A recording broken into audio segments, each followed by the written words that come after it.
Hello student, welcome back to sweet by 24/7। जितना important होता है एग्जाम देना, उतना ही इंपॉर्टेंट होता है उस एग्जाम से रिलेटेड बातों को जानना कि एग्जाम देने के बाद अब आपको आगे क्या करना है, किस कोर्स के साथ जाना है, किस कॉलेज में एडमिशन लेना है, वगैरह वगैरह। ठीक है, अब सीयूटी 2025 का एग्जाम जो भी बच्चे दे चुके हैं, ठीक है, एनटी की तरफ से जब आंसर रिलीज की गई थी तो उनको एक रो स्कोर पता चल गया होगा। तो रो स्कोर के साथ में उनको कौन सा कोर्स मिल सकता है, किस कॉलेज में एडमिशन मिल सकता है और वो एडमिशन उनको कैसे मिल सकता है, तो इसके लिए उनको एक प्रेफरेंस लिस्ट बनानी होगी। लेकिन ये प्रेफरेंस लिस्ट कैसे बनानी है, यही तो क्वेश्चन मार्क है, यही तो कंफ्यूजन भरी सिचुएशन है। तो आज की इस वीडियो में वही सब चीजें बताने वाली हूँ कि आपको अपने रो स्कोर के बिहाफ पर आपको थोड़ा सा आइडिया तो लग गया होगा, ठीक है, किस तरीके से अपनी प्रेफरेंस लिस्ट बनानी है, ठीक है, कोर्सेज वर्सेस जो भी आपके कॉलेजेस हैं उनको प्रायोरिटी देते हुए। ठीक है, तो CUET score versus college preference, how to fill choices in DU CSS। ठीक है, अब बहुत सारे बच्चों को CSS का पता ही नहीं है कि ये CSS पोर्टल होता क्या है। तो CSS portal stands for common seat allocation system, right. तो ये दिल्ली यूनिवर्सिटी का एडमिशन पोर्टल होता है, इसी के माध्यम से आप दिल्ली यूनिवर्सिटी के कॉलेजेस में आप एडमिशन ले सकते हो अपने डिजायर्ड कोर्सेज के साथ में, राइट। तो ये जो CSS पोर्टल है to allot seats based on CUET UG score, तो जो भी आपने CUET में स्कोर हासिल किया है उसी के बिहाफ पर आपको दिल्ली यूनिवर्सिटी में एडमिशन दिया जाएगा। ठीक है, तो ये CSS पोर्टल का ये पूरा का पूरा क्राइटेरिया है कि जब कोई स्टूडेंट इसमें अपना रजिस्ट्रेशन करता है, ठीक है, तो इसका मतलब वो दिल्ली यूनिवर्सिटी के जो भी जिस भी कॉलेज में एडमिशन लेना चाहता है तो वो एलिजिबल है। लेकिन इसके लिए आपको बहुत सारी चीज़ों को पहले जानना होगा, तब जाकर के आप ये अपनी सारी जो एक्टिविटी है उसको आप कंप्लीट कर सकते हो। once your CUET result are out, एक बार जब आपका CUET का रिजल्ट आउट हो जाएगा, ठीक है, you must register on CSS portal and, तो फिर आपको क्या करना है, आपको CSS पोर्टल पर रजिस्टर करना है। ठीक है, अगर आप दिल्ली यूनिवर्सिटी को टारगेट कर रहे हो, तो अगर आप उनके कॉलेजेस में एडमिशन लेना चाहते हो, तो एक बार जब आपका रिजल्ट आउट हो जाएगा देन आप क्या करोगे, CSS पोर्टल पर अपना रजिस्ट्रेशन करोगे। रजिस्ट्रेशन करने के बाद फिर आप क्या करोगे, your college plus courses preference carefully, तो आप अपनी एक प्रेफरेंस लिस्ट बनाओगे। प्रेफरेंस लिस्ट क्या होती है कि आप अपने मनपसंद कोर्सेज के साथ में मनपसंद कॉलेज में आप एडमिशन लेना चाहते हैं, वो भी दिल्ली यूनिवर्सिटी के, तो इसके लिए आपको एक लिस्ट तैयार करनी पड़ेगी, है ना, उसी को कहा जाता है प्रेफरेंस लिस्ट। ठीक है, लेकिन लेकिन लेकिन मैम प्रेफरेंस बनाए कैसे, यही तो क्वेश्चन है, यही तो जानना है, वही सारी चीज़ें बताने वाली हूँ। ठीक है, आगे चलकर तो ये जो प्रेफरेंस लिस्ट है बच्चा, ये कैसे काम करती है, ठीक है, या जो CSS पोर्टल है उसके माध्यम से आपका दिल्ली यूनिवर्सिटी में एडमिशन कैसे हो सकता है डिजायर्ड कॉलेज और डिजायर्ड अपनी कोर्सेज के साथ में। ठीक है, तो ये जो DU है ये कंसिडर करता है नॉर्मलाइज्ड NTA स्कोर को, मतलब ये आपका रो स्कोर था जो भी अभी NTA ने आंसर की रिलीज करी थी, तो इससे थोड़ा सा आइडिया लग गया, है ना। तो अब जब नॉर्मलाइज होकर के जब आपका स्कोर आएगा तो किसी का घटेगा किसी का बढ़ेगा, है ना, तो नॉर्मलाइज स्कोर को वो क्या करेगा, कंसिडर करेगा। ठीक है, तो DU consider the normalized NTA score not raw score. ठीक है, ये आपका रो स्कोर जो था इसको कंसिडर नहीं करेगा, अभी तो आंसर की आनी बाकी है। जब बच्चे चैलेंज करेंगे आंसर की को, फिर जो है वो NTA उसको चेक करेगा, देन उसके बाद अपनी फाइनल आंसर की को रिलीज करेगा, फिर उसके हिसाब से आपको जो है ये CSS पोर्टल आपको एडमिशन देगा, मतलब दिल्ली यूनिवर्सिटी के। ठीक है, उसके बाद you can list multiple preferences in order. जब आप अपनी प्रेफरेंस लिस्ट बनाओगे तो थोड़े मत बताना बच्चा, है ना, थोड़े मत बनाना। कहने का मतलब ये कि आपने 40-50 अपनी प्रेफरेंस बना ली, दैट्स ओके, किसी ने 10-20 बना ली, दैट्स ओके। तो बच्चा आप अनलिमिटेड है, ये मोर देन 500 कर सकते हो, है ना, तो आपको जितने ज़्यादा करोगे उतने ज़्यादा चांसेस होंगे आपके एडमिशन होने के। ठीक है, तो आपको क्या करना है, you can list the multiple preferences in order. ठीक है, तो आपको मल्टीपल प्रेफरेंसेस अपने ऑर्डर के अंदर आपको भरते हुए चलना है फ्रॉम मोस्ट, तो जो आपका मोस्ट टॉप नोच, मतलब आप कह सकते हो कि मेरा सबसे बड़ा सपना है कि मैं इसमें एडमिशन लूँ, तो टॉप के साथ साथ में टॉप को बिल्कुल ऊपर प्रायोरिटी पे रखते हुए आपको क्या करना है, लिस्ट की तरफ आना है। ठीक है, सो मोस्ट से लिस्ट की तरफ आना है। ठीक है, तो टॉप से आपको बॉटम की तरफ आना है, राइट। अब once you submitted you can not order the preference, जब आपने एक बार उसको सबमिट कर दिया CSS पोर्टल पर, जब आपने प्रेफरेंस लिस्ट को सबमिट कर दिया उसके बाद कोई चेंज नहीं कर सकते हो, राइट।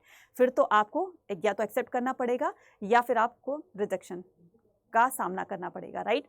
उसके बाद यहाँ पर बात करते हैं स्मार्ट प्रेफरेंस फिलिंग स्ट्रेटेजी। अब मैडम ये जो हम प्रेफरेंस लिस्ट बनाएंगे इसका स्मार्ट तरीका क्या है है ना, ये सीक्रेट है, इसको ध्यान से समझना, राइट। तो इन बातों पर आपको ध्यान देना है। सबसे पहले नो योर स्कोर, आपका स्कोर पता चल गया आपको, ठीक है, नॉर्मलाइज होकर के जब स्कोर आया आपको पता चल गया, उसके बिहाफ पर क्या करोगे, check your percentile and compare with the, आप अपनी परसेंटाइलर को चेक करोगे, मतलब आप कितने परसेंटाइलर बने हो या कितने परसेंट आपके मार्क्स आए हैं, ठीक है। उसके बाद में compare with the last cut off, अब आप उस पर्टिकुलर जो भी आपकी परसेंटेज आई है उसको लास्ट ईयर के कट ऑफ से आप उसको कंपेयर कीजिए, ठीक है, कि लास्ट ईयर इतनी इस कोर्स के लिए इतनी कट ऑफ गई थी। फॉर एग्जांपल की अगर मैं बात करूं कि हिंदू हंसराज कॉलेज के लिए जो है वो 99% तक की कट ऑफ गई थी, 99% तक की कट ऑफ गई थी, राइट। 100% भी था, 99% भी था। तो अब उसके लिए अगर आपका स्कोर आ रहा है 99 आ रहा है या 100% आ रहा है या 98 आ रहा है, तो थोड़ा सा आप अंदाजा लगा सकते हो कि मुझे अपने मनपसंद कोर्स के साथ, अगर मैं पॉलिटिकल ऑनर्स करना चाहता हूं, अगर मैं हिस्ट्री ऑनर्स करना चाहता हूं, अगर मैं ये ऑनर्स करना चाहता हूं, तो आप पर्टिकुलर उस कॉलेज के लिए एलिजिबल हो जाओगे। तो ये सब चीजें कैसे पता चली आपको, ये सारी चीजें पता चली लास्ट ईयर के कट ऑफ के बिहाफ पर आपने अपने स्कोर को कंपेयर किया तब जा करके। नेक्स्ट बात करते हैं ड्रीम कॉलेज फर्स्ट। तो जो भी आपका ड्रीम कॉलेज है आप पहले उसको रखिए, देन उसके बाद में आप जो है वो लोअर की तरफ बढ़ते चले जाइए। तो एज टॉप कॉलेज कोर्सेज, तो आप अपने टॉप कॉलेजेस को ऊपर रखिए, टॉप कोर्सेज को ऊपर रखिए कि मुझे पर्टिकुलर पॉलिटिकल ऑनर्स के लिए या फिर मुझे ज्योग्राफी ऑनर्स के लिए या किसी भी ऑनर्स के लिए जो भी आप करना चाहते हो, उस पर्टिकुलर कोर्स के साथ में मुझे टॉप कॉलेजेस में हिंदू, हंसराज, वीरांडा, जो भी आपका ड्रीम कॉलेज है उसको आपको टॉप पर रखना है। देन उसके बाद धीरे धीरे आपको डाउन की तरफ आना है। उसके बाद यहाँ पर balance choices including the realistic mid range option, तो आपको बच्चा मिड रेंज ऑप्शन भी रखने हैं। फॉर एग्जाम्पल मान लो कि आपको पॉलिटिकल साइंस बीए ऑनर्स में आपको वहां पर एडमिशन नहीं मिला, आपकी परसेंटेज उसमें कम थी, ठीक है। अब आप क्या करोगे, ठीक है मैं जो है दूसरे कोर्सेज के साथ चली जाती हूँ, मैं हिस्ट्री ऑनर्स के साथ चली जाती हूँ, मैं जो है ज्योग्राफी ऑनर्स के साथ चली जाती हूँ, मैं दूसरे के साथ चली जाती हूँ। तो कहने का मतलब ये आपको थोड़ा सा वो मिड में भी रखना पड़ेगा, ठीक है। तो सेफ साइड क्या होगा, सेफ साइड के लिए मैं आपको सजेस्ट करूंगी कि बच्चा ऑप्शंस कम मत रखना, है ना, अपना बैकअप लेकर चलना, ठीक है। तो safe side add colleges with the lower cut off as backup. जिन कॉलेजेस की कट ऑफ लोअर थी लास्ट ईयर, ठीक है, उस लोअर कट ऑफ में, ठीक है, बच्चे को इस पर्टिकुलर कोर्स के साथ भी एडमिशन मिल गया था, तो ठीक है, ओके है ना, मुझे अपना कोर्स मिल रहा है ना, मुझे बिल्डिंग नहीं देखनी है, मुझे कॉलेज नहीं देखता है। मानती हूँ कि कॉलेज का भी बहुत बड़ा रोल होता है, लेकिन अगर आप अपने कोर्सेज के साथ कॉम्प्रोमाइज़ कर लोगे तो फिर लाइफ टाइम कहीं ना कहीं वो रिग्रेट होगा ना आपको, यार मुझे ये कोर्स करना ही था, परफॉर्मेंस डाउन जाएगी। तो मेरे हिसाब से आपको अपने कोर्सेज को प्रायोरिटी देनी चाहिए, चाहे उसके लिए आपको टॉप नॉलेज कॉलेजेस मिल जाए वो तो बहुत अच्छी बात है, लेकिन अगर उसी कोर्स के साथ में अगर थोड़ा सा आपको डाउन कॉलेज मिल रहा है तो भी देन ओके है, ठीक है। तो ये सारी आपको सेफर साइड में आपको बैकअप के लिए रखना होगा कि अगर मुझे ये ऑनर्स नहीं मिला, मुझे पॉलिटिकल ऑनर्स नहीं मिला, मुझे इंग्लिश ऑनर्स नहीं मिला, तो मैं अपने दूसरे कॉलेज के साथ में जिसकी लोअर कट ऑफ है उसके साथ में जा सकती हूँ, ठीक है, बात समझ गए हो ना। तो अगर इसी तरह की ये जो अगर आपने प्रेफरेंस लिस्ट बनाई है तो देन ओके है, लेकिन प्रेफरेंस लिस्ट को बनाते समय आपको बहुत सोच समझ कर बनाना है। एक छोटी सी गलती आप पर भारी पड़ सकती है, आपको पूरे लाइफ टाइम तक वो रिग्रेट करा सकती है, तो वो सिचुएशन प्लीज आप मत कीजिएगा। अगर बना सकते हो तो वेल एंड गुड है, अगर नहीं बना सकते हो तो उसके लिए क्या करना है आपको, आप साथी बैच ज्वाइन कर सकते हो। फाइनल टिप मैं बताना चाहूंगी कि fill as many preference as possible, जितना पॉसिबल हो सकता है प्रेफरेंस लिस्ट में अपनी कॉलेजेस अपने जो है वो अपने कोर्सेज के साथ में फिल करते जाइए, है ना, कॉम्बिनेशंस को बिल्कुल मैच करते हुए। रीड द एलिजिबिलिटी, लेकिन आप जिस भी कोर्स के लिए जा रहे हो तो उसकी एलिजिबिलिटी क्राइटेरिया को एक बार जरूर से चेक करना।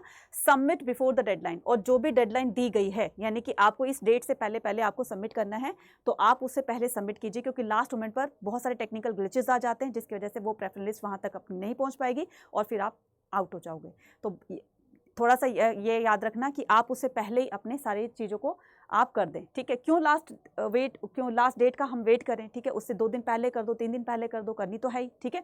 उसके बाद में नोट डाउन द, अब आपको क्या करना है, सबमिट करने से पहले आपको प्रीव्यू वगैरह दिखाएगा, तो ये करना है आपको कि उसकी डाउनलोड करके कॉपी अपने पास रख लेना, ताकि आपको इन फ्यूचर जब भी आपको ज़रूरत पड़े या आपको देखना हो तो आप उसमें देख सकते हो कि यार मैंने क्या भरा था, क्योंकि बहुत सारे हम प्रेफरेंसेस को वहाँ पर फिल कर देते, नहीं पता कि हमने किस कोर्स के साथ में क्या फिल किया था, तो उसकी एक कॉपी डाउनलोड करके अपने पास जरूर रखना, ठीक है।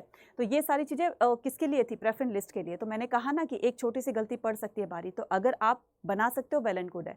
अगर कहीं पर भी अगर आपको हमारी ज़रूरत है या कुछ पूछना है कि मुझे मेरा स्कोर ये है तो इसके लिए मुझे कौन से कोर्स के साथ में किस कॉलेज में एडमिशन मिलेगा, तो आप इसके लिए क्या कर सकते हो, इसके लिए आप सबसे पहले तो आप मेरा ये टेलीग्राम चैनल ज्वाइन कर लो। यहाँ पर मैं बहुत सारी इंपॉर्टेंट चीज़ें बताती रहती हूँ। और दूसरा ये कि आप CUT अड्डा 24/7 का सारथी बैच ज्वाइन कर लो बच्चा। लास्ट मोमेंट पर रिस्क मत लीजिए, ठीक है, कहीं ना कहीं ये आपको बेनिफिट ही देगा, राइट, और बेनिफिट देगा ज़रूर, क्योंकि बहुत सारे बच्चे जो है 22 से लेकर के और 24-25 आ गया है, राइट। तो उसमें क्या है, बहुत सारे बच्चों ने प्रेफरेंस लिस्ट के अकॉर्डिंग ही एडमिशन वहाँ पर पाया, वो भी बहुत अच्छे तरीके से, राइट। तो आप इसके लिए मैक्सिमम डिस्काउंट पाने के लिए Y489 कूपन कोड यूज़ कर सकते हैं। मैडम ये दो तरीके हैं कि दोनों में जो है डिफरेंस क्या है, तो दोनों में डिफरेंस बता देती हूँ। तो यहाँ पर सबसे पहले आपको क्या करना है, CUT अड्डा 24/7 की मतलब अड्डा 24/7 की एप्लीकेशन को डाउनलोड करना है। जैसे आप डाउनलोड कर लोगे, है ना, डाउनलोड कर लोगे, ये देखिए ये डाउनलोड कर लिया आपने, फिर यहाँ पर ऑल कोर्सेज पर जाना है। ऑल कोर्सेज पर जाने के बाद में यहाँ पर UG PG एंट्रेंस एग्जाम, ये काउंसलिंग है, ठीक है, ये है आपका सारथी प्राइम और ये है आपका प्राइम। फॉर एग्जांपल कि कोई बच्चा चाहता है कि मैम सारथी लेना चाहता हूँ या सारथी प्राइम में, बच्चा सारथी प्राइम में आपको टीचर से 1-to-1 बात करने का मौका मिलेगा। आप डायरेक्ट टीचर से बात करके अपनी सारी जो क्वेरी है उसका सोल्यूशन आप पा सकते हैं। यहाँ पर आपको मेंटोर्स मिलेंगे, ठीक है, दोनों के लिए पर्टिकुलर टेलीग्राम ग्रुप बनाया जाएगा, जहाँ पर आप चैटिंग के थ्रू जो है वो मैसेज के थ्रू आप अपनी सारी क्वेरी को वो कर सकते हैं, रेस कर सकते हैं, पूछ सकते हैं। ये 24/7 होगा, ठीक है, जिसमें मेंटर्स आपको गाइड करेंगे। यहाँ पर टीचर से 1-to-1 कनेक्शन कर सकते हो आप, ठीक है। तो ये देखिए यहाँ पर बाय नाउ करना है। अब ये इसके फीचर्स हैं, ठीक है, ये सारे के सारे इसके फीचर्स हैं कि इसमें क्या क्या चीज़ें आपको दी रही है, ठीक है। तो ये सारे के सारे जो टीचर्स हैं, ये बच्चा एक्सपीरियंस्ड टीचर हैं जो कि CUT पहले से ही अपनी बच्चों को इतना मेंटोर किया है इन्होंने, ठीक है। तो आप भी इस चीज़ का फ़ायदा उठाइए, ठीक है। ये है सारथी प्राइम। तो ये सारे के सारे इसके फीचर्स हैं, फीचर्स को पढ़ करके ध्यान से और इसमें एनरोल कर लीजिएगा, ठीक है।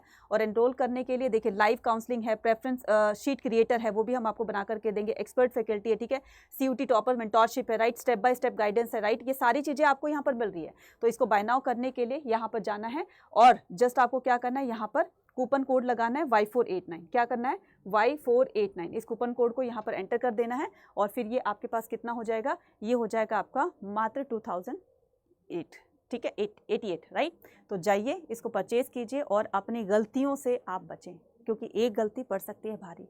मुझे नहीं लगता कि कोई बच्चा ये रिस्क लेना चाहेगा, ठीक है। बाकी और भी कोई अगर आपका डाउट है तो आप कमेंट सेक्शन में लिखकर पूछ सकते हैं। Thank you.